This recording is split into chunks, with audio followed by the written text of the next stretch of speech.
یہ حضرت انس ابن مالک حجاج ابن یوسف جیسے ظالم نے بلایا، 1,20,000 کو ناحق قتل کرنے والا، جب مرا 20,000 جیل کے اندر ناحق قید تھی، ایسا ظالم کئی دنوں سے پیچھے پڑا ہوا، پکڑ کر لائے حضرت انس ابن صحابی رسول۔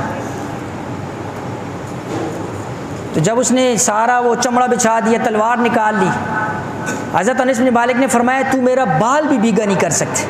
مجھے اللہ کے نبی علیہ السلام نے دعا سکھلائی اور حضور نے فرمایا جو یہ دعا پڑھ لے گا اللہ اس کو ہر دشمن سے محفوظ کر لے گا۔ میں دعا پڑھ کے آیا ہوں، حجاج ابن یوسف کے اوپر کپ کپی طاری ہو گئی، اس کو رخصت کر دیا۔ پھر بعد میں کسی نے پوچھا کہ تو اتنے دنوں سے ان کے پیچھے پڑا ہوا تھا، آج تیرے سامنے آیا، کیسے چھوڑ دیا؟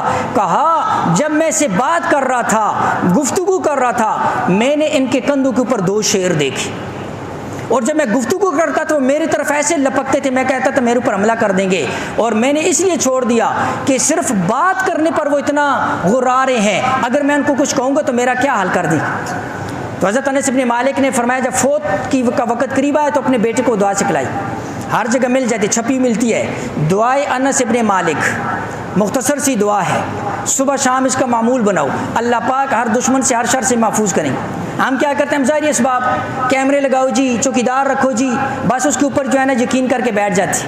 کیمروں کے باوجود چوریاں ہو رہی نہیں ہو رہی، ڈاکے ہو رہی نہیں ہو رہے، کیمروں میں سامنے نظر آ رہے ہیں، آج تک کیمرے والے کو بھی نہیں پکڑا۔